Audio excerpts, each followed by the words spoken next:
but that's going to give people time to come up, and that's on your public figure, Mr. Garrett's Facebook page. We're live now? Yeah, you're live now, and it'll give you time for people to come up. I gave them the number to call in for comments and input that Dr. D texts me. So you gonna stay? Yeah, I'm gonna stay. I thought that, yeah, it says you're live, so you are.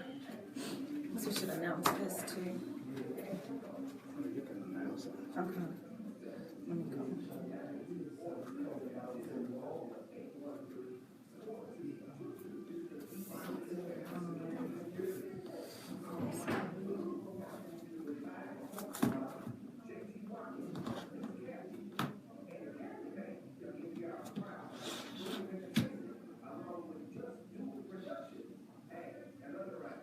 Next month. So here you are.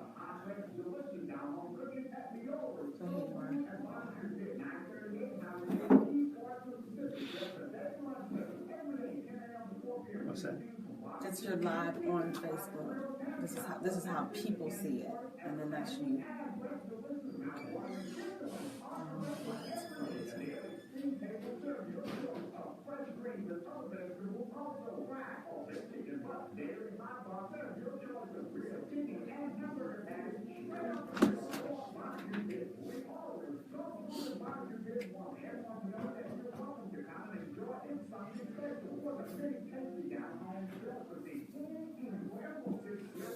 I'm going to get something in my car real quick, but don't forget you're live.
Good. We need that. Talking about my music. Yeah. Okay, good evening, listening audience. It's always good to be back with you in the studio this Tuesday afternoon. It's a very interesting week, a lot of new developments, a lot of things going on in business world. As you know, this show is primarily about economics and entertainment. The show is brought to you by the Next Level Experience, the Next Level Entertainment Complex, a facility consisting of some 25,000 square feet of entertainment space. You know, it's a facility that brings the very best out of us. The quality of the entertainment, the quality of the food, the quality of the facility. When decorated, it can be one of the most astonishing sights you've seen right here in South Jackson. I want to thank the brothers that had the vision, the courage to embark upon trying to revitalize the Metro Center Mall. Doesn't go without saying that those kind of things take a lot of risks. You have to put up a lot of money. You have to hope that the return works, but you know at the end that you were trying to do good. You know, on a lot of shows that we hear, the conversation is always about the money being the root of all evil. And as I said last week, and I'll continue to say every week, the root of all evil in our community today is the lack of money. When you don't have money and you don't have income and you don't have jobs, then you're forced to do the kinds of things that lead to crime, things that embarrass your personal self and embarrass your family and embarrasses the community. So what we have to do, ladies and gentlemen, listening audience, what we have to do is to create opportunity for our people. We have to make certain that the dollars in our community stay in our community and that that dollar turns over in the community at least 7 times. We can no longer be a community that's got taxation without representation, without economic opportunities. It's about jobs. It's about the economy. The economy is the engine that drives the quality of life. It drives education. It drives good government. It reduces crime. It's about jobs and the economy. Do our young men have some place to work? Do they have the opportunity to build pride and self-esteem that comes from work? You get self-esteem by being able to provide for your family, provide for yourself. That's what builds self-esteem. That's what makes a man sit at the head of the table, because he's looked upon as an individual that can take care of his family. We've gotten so far away from that now. We've gotten so far away from establishing the man as the head of the household, and recognizing him as the person who disciplines the children, the person that settles disputes in the family. All of these are important roles that the man in our community is responsible for.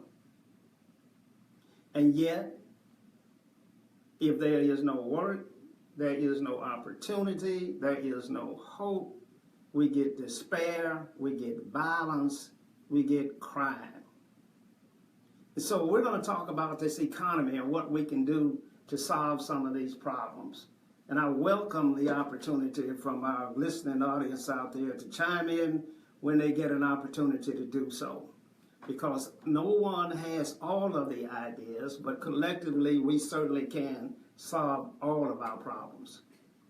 So my daughter Tamika is here with me tonight, and she is telling me that we are live on Facebook. Imagine that. The technology has come all the way to old school. We're now being seen across the country, and we're looking at additional ways to bring information to our listening audience across this country. I have the opportunity to travel a lot now, and I see things in other cities.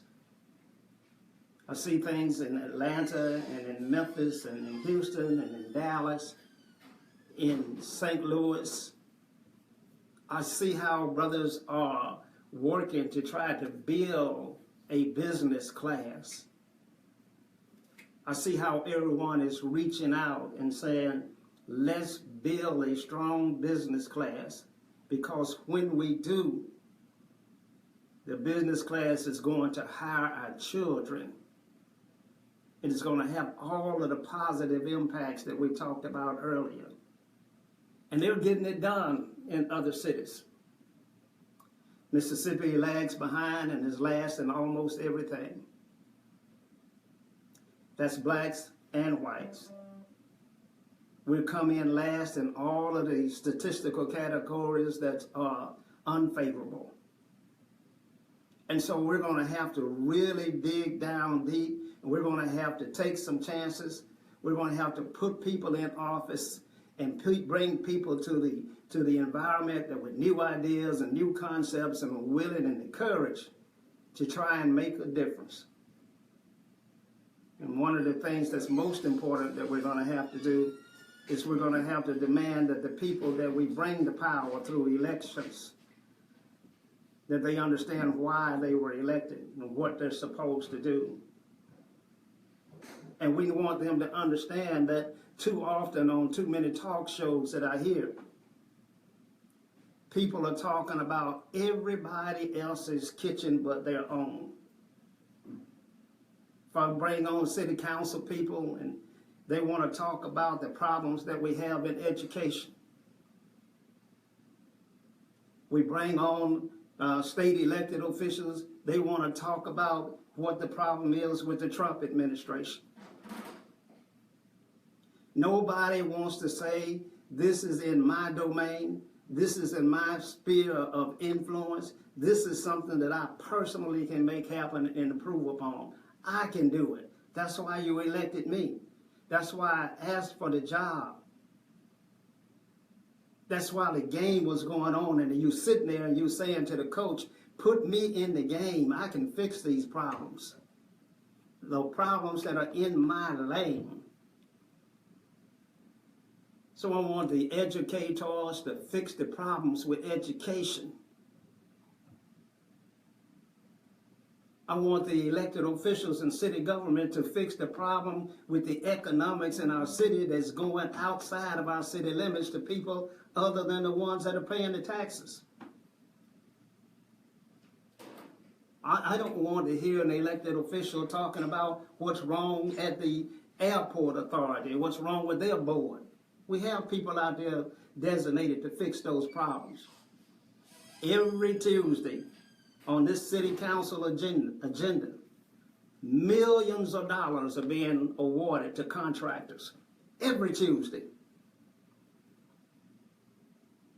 And our people are being left out. And I don't hear anybody screaming and yelling and saying, what about the black business community? What about minority participation? When are we going to get parity? When are we going to get the right representation? When are we going to see businesses that are flourishing? Hold on a second.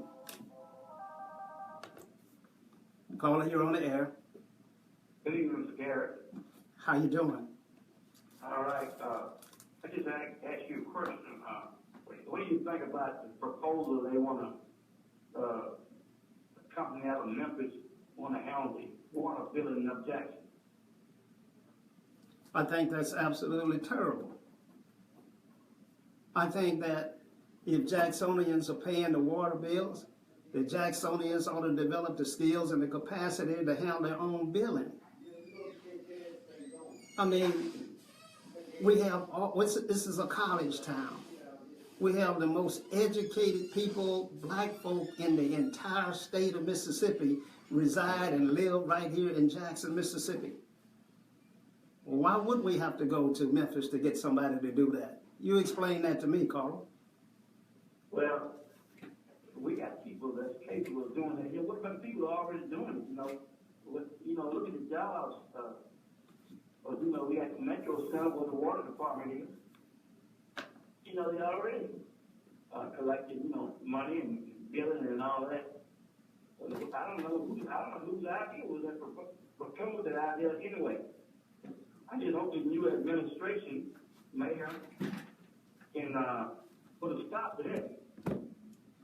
Well, I got a lot of hope for this mayor coming in. He is a breath of fresh air. He's a young man with a lot of aspirations, a lot of desires to do good. And I certainly want him to surround himself with the kind of people that can add to the wisdom that he's going to need to stop things like that. And want him to understand that one of the responsibilities is to do business development and create firms that can handle those opportunities. So, Carl, I share with you, and I hope this mayor holds his ground and stands in the gap and says that we're going to develop small minority-owned businesses to take care of our goods and services. Okay, one last question. What do you see for the future of the Metro Center? Right now, it's a real dire situation. We see people that are talking every day about the possibilities of the core of the Metro Center closing. And that has happened for the last 10 years. It's probably been sold 3 times, so I'm not too concerned about it. You know, businesses, once they take advantage of all the tax credits and everything of that nature, you'll see them turn businesses over. So I think that the Metro Center can be saved, but it's going to be saved by black business people. We're going to have to invest in it ourselves. There are 240,000 square feet of vacant space in the Sears building. 240,000 square feet of vacant space in the McRae's building. 180,000 square feet of vacant space in the Belt building. We're going to have to step in and find ways to bring businesses into this Metro Center. We're going to have to do it. The white man is not going to save it for us. He's not going to come in and save us. First thing we have to do, though, is put some money in our community.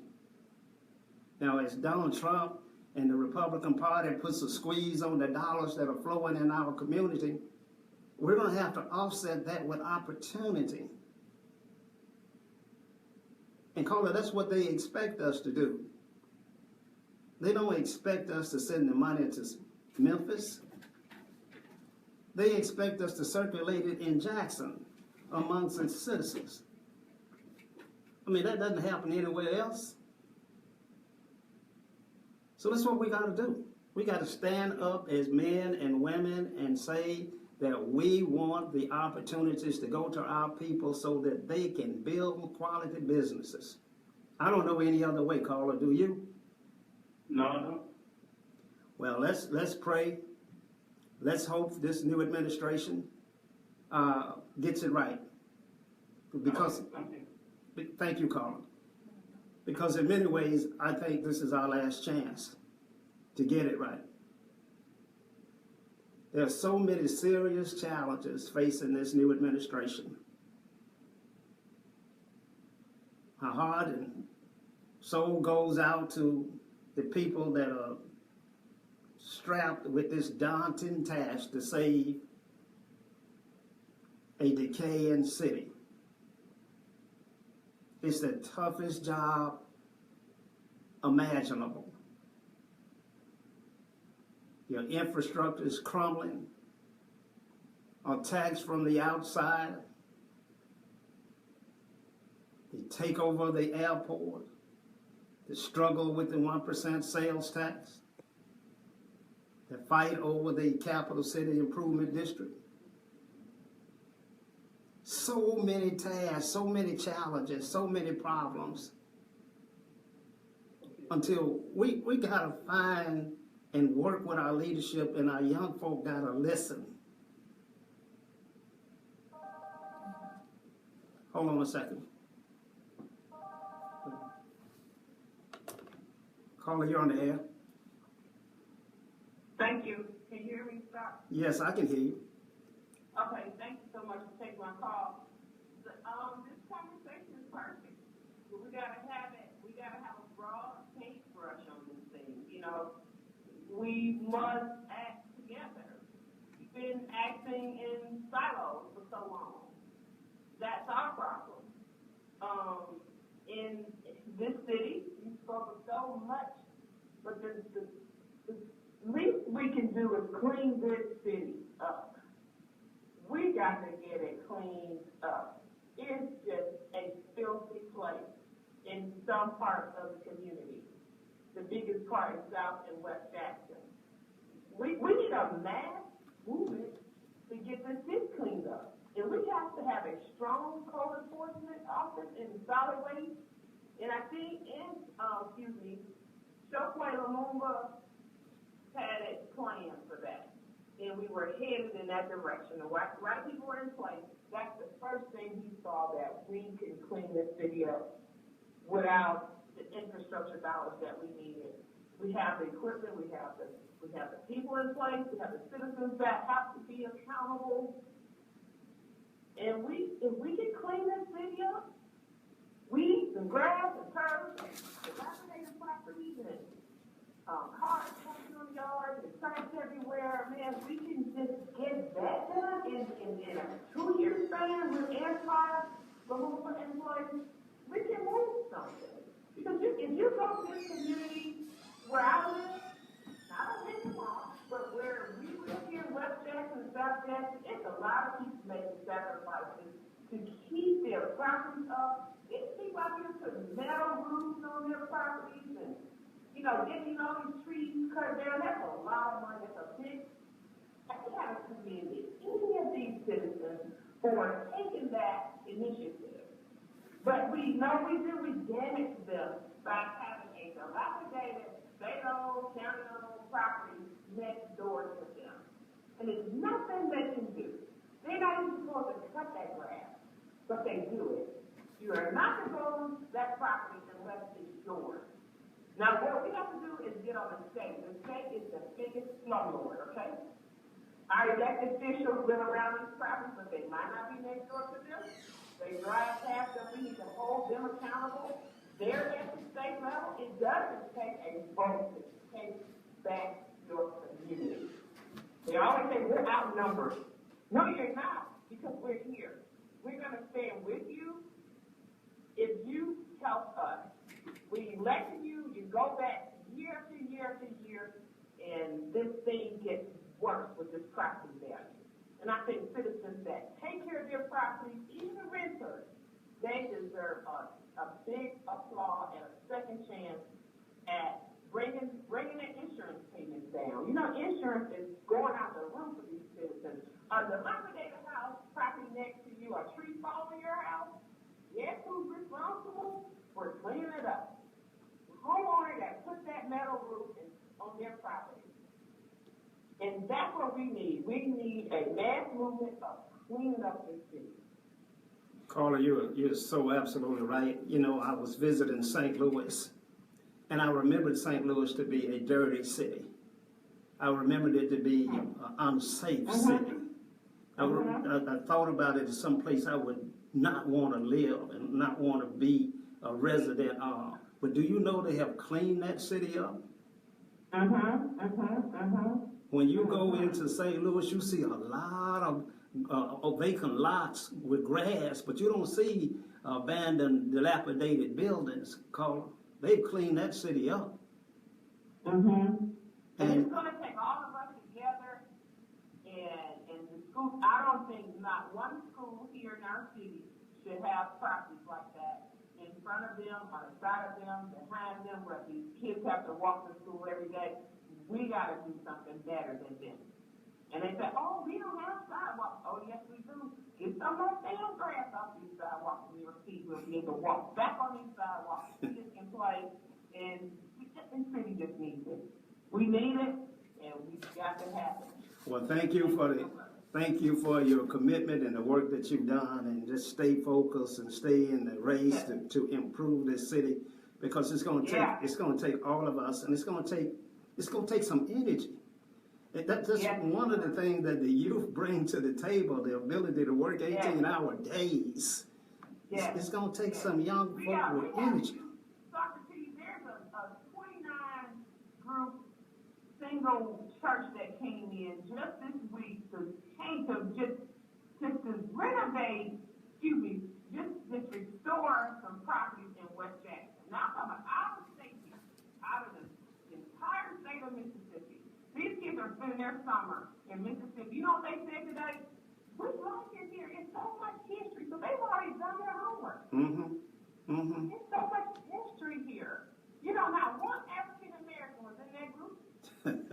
one church member from that lady's church was there on that property to even commend those kids.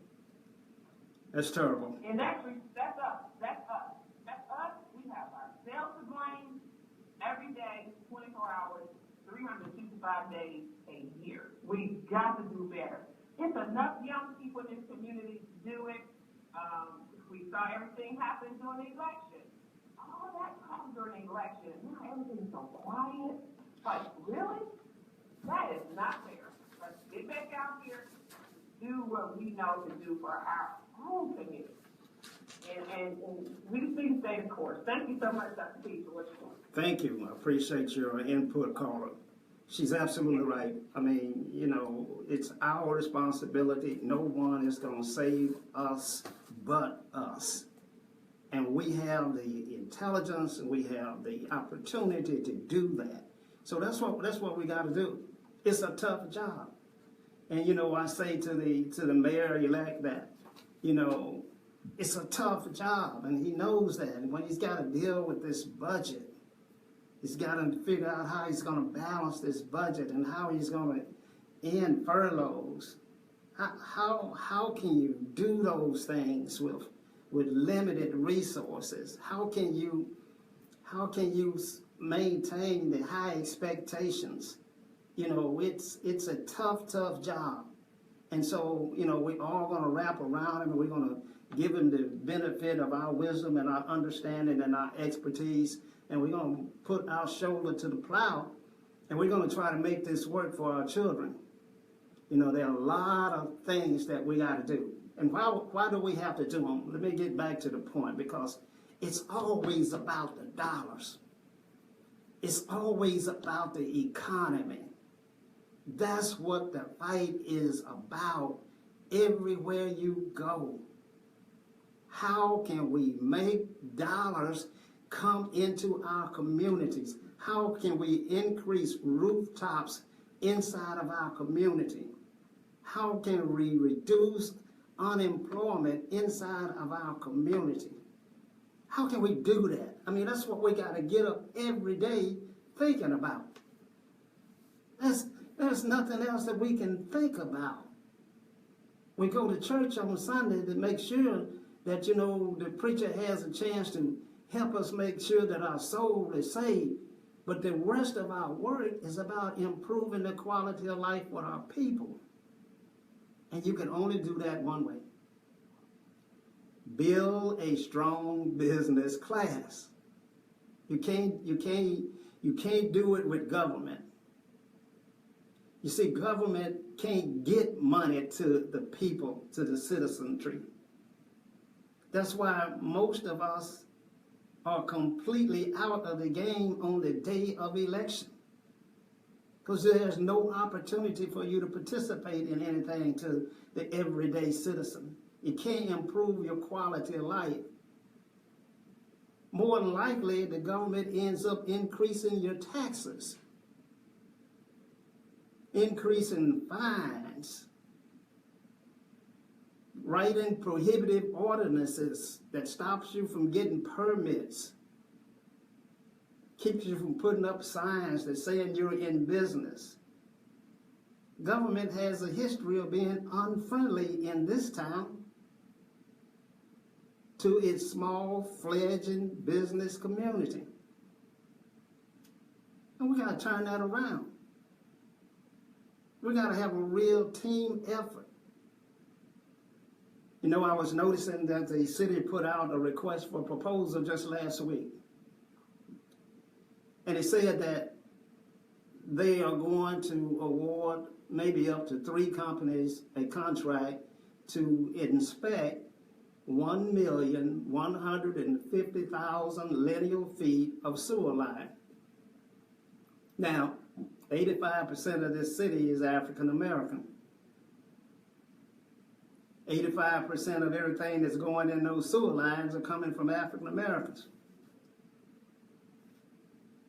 Now, I want to see African American owned businesses inspecting those lines. It's going to be a professional service contract that's awarded. That means you have flexibility and an opportunity to choose someone out of your community with the capacity to do that work. Or we don't have anybody with the capacity. Okay. You do have plenty of African-American owned business with capacity to do that. And I'd be happy to share that list with anybody that's interested. But if you didn't have it, then we ought to be out recruiting from Atlanta, from Memphis, from St. Louis, from Detroit, African-American owned businesses that move in here that will partner with local minority owned businesses. I never hear of us recruiting African-American owned business to come. All you got to say to them is that we have an abundance of work to do and we don't have the capacity to do it with. Would you please relocate down here and take advantage of those opportunities? That's all you got to say to them. They will come. Only thing I hear us talking about is recruiting people to serve in some job, some department head. We need businesses to move in here. We need to go out and recruit talent that opens up businesses in our community.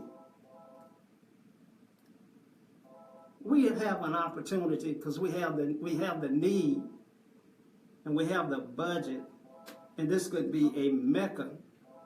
This could be a place that a African-American owned business just flourishes. This ought to be a place where your children ought to be coming to start business because it's the last frontier. It's the most undeveloped part of the country in the world. Everybody's moving south. You got to call it. Caller, you're on the air.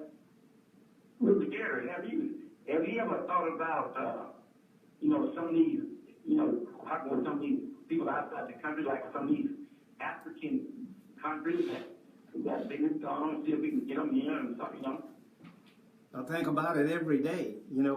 One of the blessings that has happened to me is that during the last administration, because of my support for Mayor Tony Yarber, then I got blackballed by the city council and others in the community. So they strategically fixed it where I wouldn't be able to get any contracts and would not be chosen by majority firms that were looking for minorities to serve with them. And so when they did that, it forced me to look outside of my community. And I started to look around and started to travel. And I've gotten more opportunity in the last 90 days than I've had in the last 9 years. Praise God. Mm-hmm. More opportunity in the last 90 days than I had in the last 9 years. So when I see people that were hating on me, I need to kiss them. I need to say thank you so much for forcing me to look outside of a barren community, a barren land with little opportunity where people are fighting over crumbs and everybody is hating on everybody. So yeah, I look at it every day now, and so the international market that you're speaking of works both ways. You see, when President Trump talks about the trade deficit with China, we ought to be talking about the trade deficit with Jackson. That's the same thing. We had an improper trade agreement with companies outside of Jackson. We can't do business with white companies that don't do business with black businesses in Jackson. Mm-hmm. So yeah, I look at it, and I think all the talent can be found out there. When I looked at the engineers that are coming into this country, they're coming out of India. Yeah. That's where their talent is coming from. They're coming out of these countries like India. More engineers are coming in here out of there than anywhere else. When I look at our scientists and I look at our doctors, quite a few of them are coming out of that country. So it's a lot of talent out there that we need to take advantage of. And Something I would like to say, What's that? All these surgical gloves and they use in the hospitals and clinics and all that. I would like to see a manufacturing company right in the Jackson area that can make those gloves and all that stuff. Carla, we've lost so much ground. I remember 20 years ago, Tom Espy tried to bring a glove manufacturing company into Jackson, Mississippi. I remember Mayor Harvey Johnson recruiting a young man that had a glove manufacturing company out of Chicago to try to get him to come into this marketplace. And it's a tremendous need for gloves. They've gone away from latex, but it's a plenty demand for that in this region. So you're right. African-American owned companies could come here and take advantage of that opportunity, and we should demand that the University of Mississippi Medical Center trade with them. Yeah. Demand that. I mean, after all, 80% of their population out of Jackson is African American. Certainly you can buy gloves from them. So Carl, you're right. You got to do that kind of thinking. We got to have summits. And we don't have to have summits with just black folk talking about the problem. We need to have summits with responsible white leadership that recognizes that if Jacksonians can't improve the quality of their life, that this crime is going to continue and is going to escalate. The poorer you get, the more violent you become. And everybody knows that. But no one says what we're going to do is have jobs and opportunities that the major corporations are going to say we're going to hold and design opportunities for black businesses to come in and do business with us. We better wake up. You're right, Cole. It's time for us to have a company that makes needles in the medical market. It's time for us to be involved in high-edge technology for telemedicine. It's a brand new frontier where people in the Delta are no longer going to have to travel to see their doctor. They're going to go in the auditorium at the schools and be able to visit with doctors all across the country. Carl, it's time for us to provide those services. And I say schools because in the Delta, broadband is so hodgepodge. The only place that you consistently can find broadband is in the school systems. Well, open up the school system then. Put the clinics in it so that telemedicine can thrive and grow. And make sure there's some African American firms that are doing it. Go ahead, Carl.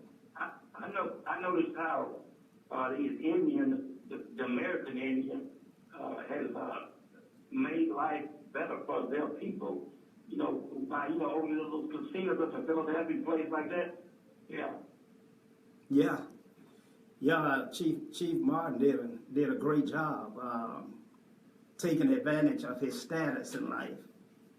And Carl, I guess when the African American population gets almost extinct, when there are less than 1% of us remaining, they'll build a reservation for us.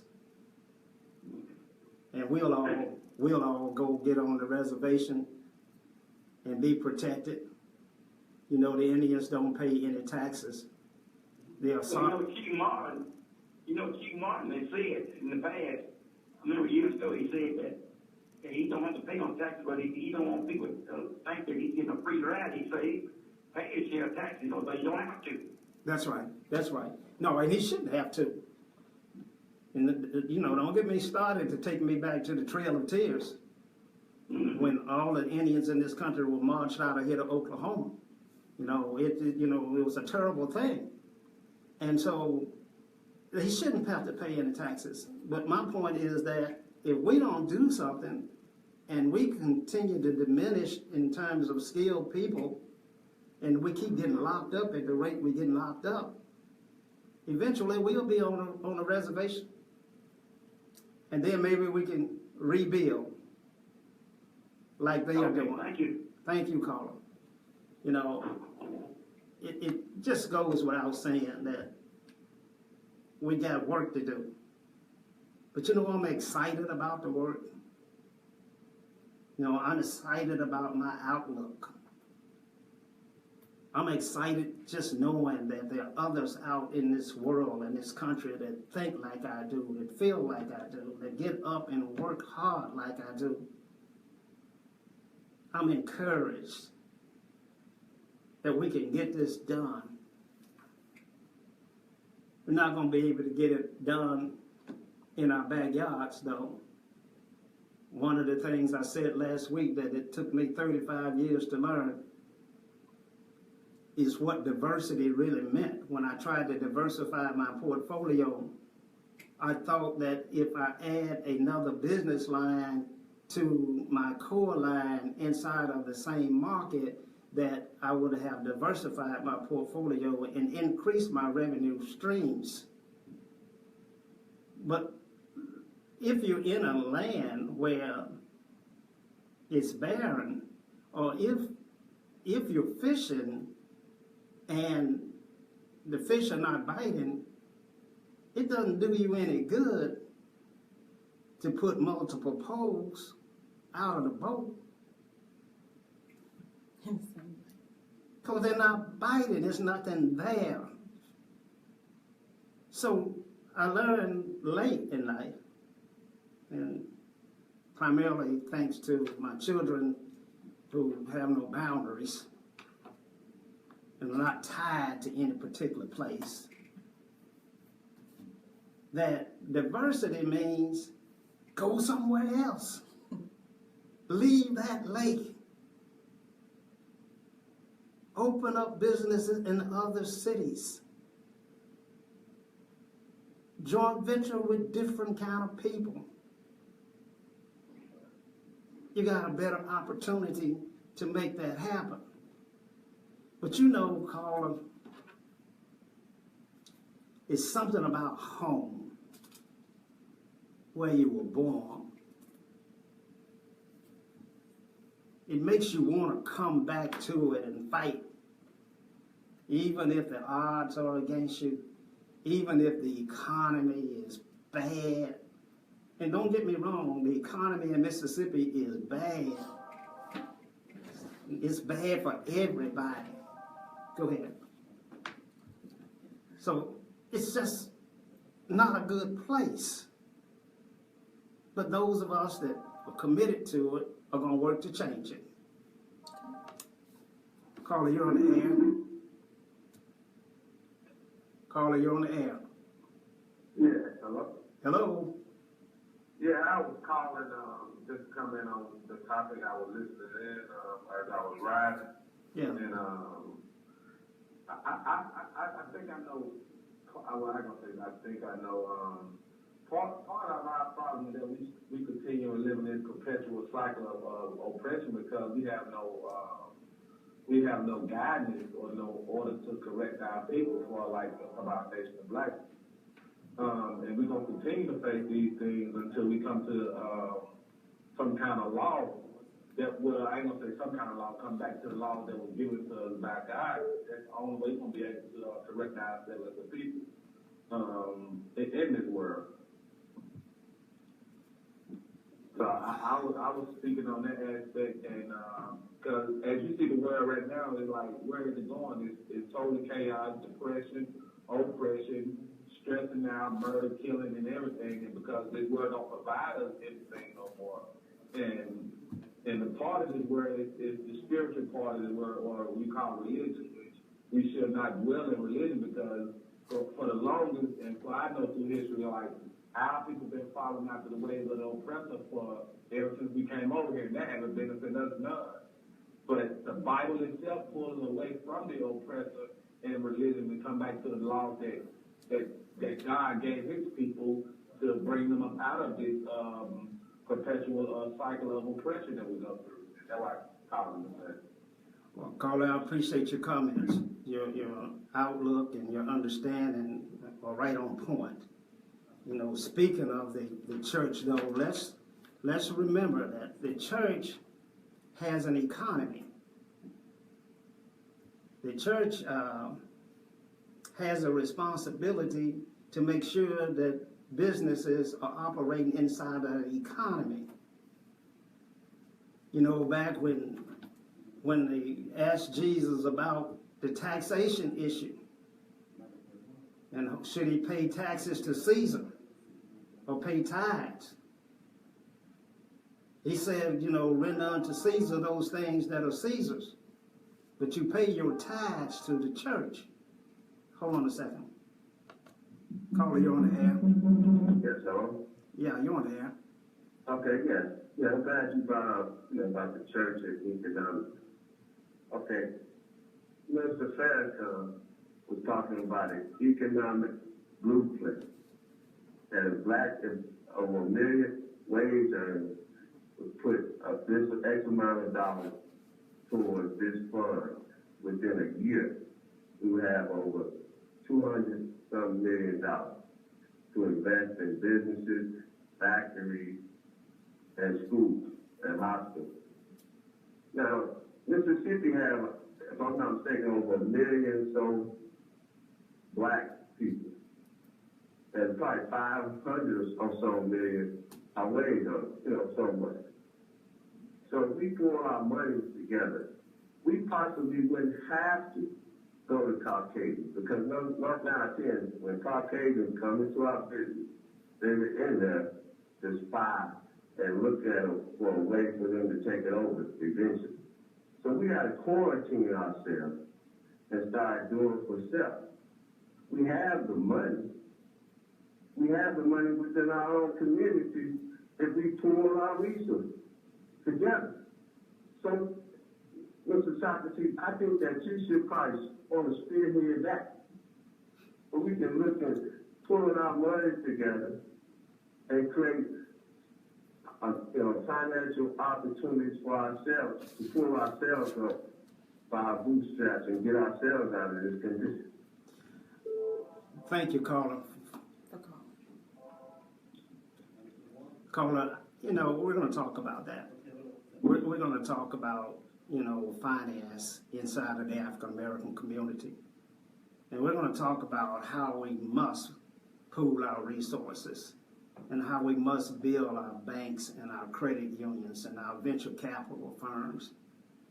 We don't have the right guidance and leadership and an understanding of finance. We've not been taught how to invest and how to watch the market and how to make your resources work for you. We don't have that understanding. And that's what gets our athletes into trouble. That's what gets all of our entertainers into trouble, is that we have not been taught and understand how to handle money. Hold on a minute, caller. Caller, you're on the air. You're on the air. Yeah, I was calling back, I heard about the last call just out the line. Uh-huh. And he was speaking about the church and about pooling finances. I think I heard somebody say that. Right. But, and I just called for just the last comment you just made for, we don't have any guidance for, when it comes to economics. The reason why we don't have any guidance when it comes to economics, because we don't have an identity about who we are as a people for our inheritance as a people. Once we learn that, then we'll learn how to govern ourselves according to our inheritance or our culture that was given up on us. I can give a great example about that. When it comes to the Bible is not a religious book. The Bible is a culture book for a particular group of people. When you hear about the children of Israel, it gives you moral laws, it gives you economic laws, it gives you dietary laws, it gives you civil laws, and it gives you it gives you ordinances, things that we go by. So I think that by us being, I can confess that by us being we need to turn back to our power and learn what he was giving to us. Or like an example, when Joshua was in Egypt, when Joshua knew how to put so much away because he knew the drought was coming, because he was in tune with his power, and he saved the whole country just by him being in tune with the laws of his power. So the Bible gives us a clear understanding of learn how to build up people, learn how to re-love people, and learn how to take care of people. We just got to turn back to our power and leave religion alone, because if the church really loved thy brother as they love thyself, there won't be no community in Jackson that is suffering the way it's suffering. If they love thy neighbor as I love thyself, we shouldn't have not 1 or 4 people within the city limits of Jackson. So something is not getting pushed out inside those churches that we talk about love for, like the love of God, is not coming out in those churches. It manifesting out through like material stuff, or like I can bluntly speak about, you know, the image of pastor preachers or families or first ladies. Yeah, they glorify, but they the only one to get blessed, because look at the community. You got a church on almost every block, and you look down the street, up inside the street, and look at the community. Look at the behavior of the people. Something is not right about what's going on today, and I take that up through religion, not the Bible, but religion. Thank you, Carlo. I agree with you that something is not right in our community. I mean, you just can't say it any better than that. We're not doing well in our communities. As the caller said, we just are suffering, and there's no need for it. Caller, you're on the air. You're on the air, caller. Hey, Chuck, you mentioned the culture that won't patronize us. If we in our community can bump up our services and our goods, they come and cut some of this crime down and get this city cleaned up, they will come. If you remember when the influx of Caucasians came when bullies first opened, you couldn't get there for them. So they're still coming in our community, whether we know it or not, but if we offer them the goods and services they want, they'll come. I have a product that I'm making by hand, handcrafted, and that's my whole clientele. And I know we have goods and services they want, but if we don't extend those goods and services in a more professional manner, then they won't come. So for us that are in business, that's what we have to look at and think about daily. What do I have that someone else will come in into the city of Jackson and want, or get online and want from me? And a company came in just a month ago. They want to buy the company out and take it to Mount Valley. They need jobs. No one here thought to even look at it. Like, I took something that was considered trash, now it's a treasure. And it has created jobs and opportunities. And we have to look at those who work in these little places like incubators and pull everybody together. And I did it with no loans from the bank, and I just pulled it together, prayed about it, and just kept it moving and never gave up on it. So the struggle is real, and I'm willing to stay in it until it creates 100, 200 jobs. Okay. Thank you, Carla. You absolutely have to stay strong and stay in the game and work hard. I think most of my problem with this community and this economy right now, I focus pretty much on the 4 major economic engines. And that is Hinds County, the City of Jackson, Jackson Public Schools, and the Airport Authority. I think that those entities that are collecting taxpayers' money have to do a better job of making absolute certain that those dollars are spent back in the community from where those dollars came from. We have to fix that. On the issue of the general economy, we don't do well in providing goods and services, products and commodities to the greater community at large. We try. We're working hard at it, but we're not doing well overall in doing that. And so we're trying to figure out a way to get our people to shop with us, to first of all make it understandable to our population that it's required that we shop with one another, that we support one another. And on the religious side, when we see a church on every corner, and yet I don't know one African-American contractor that's building churches. There's something wrong with that.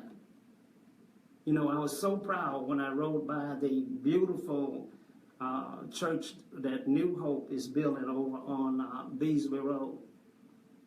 What I was proud about was the fact that I saw Copperville was the site contractor. Copperville is a second-generation firm from Joe Brashear's daughter and her husband, Cleophas. I was proud to see that. I was not proud to see that Fountain was the general contractor. I was proud to see that Dixon Interiors did some of the framing.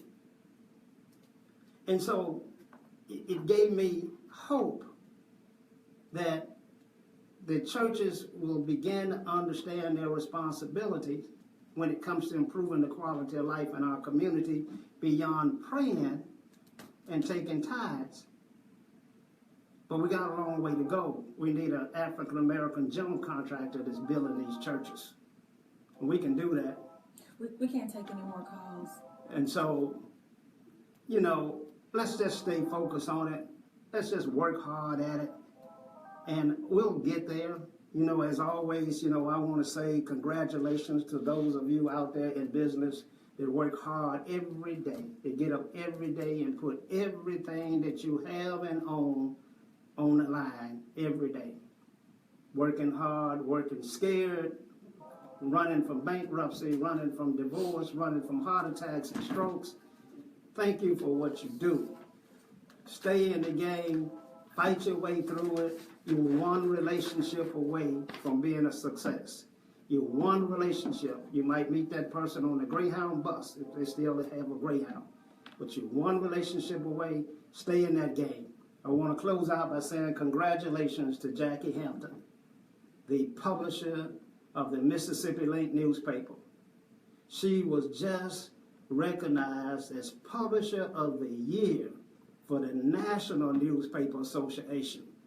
The Mississippi Link newspaper, National Publisher of the Year. Congratulations, Jackie. Keep doing good work. You may not get all of the honor that you deserve at home, but somebody is watching. To everybody, you have a great weekend, and we'll see you next week. We thank you for listening to the Talk Show. Heard it every Wednesday evening from 9 p.m. to 10 p.m. on the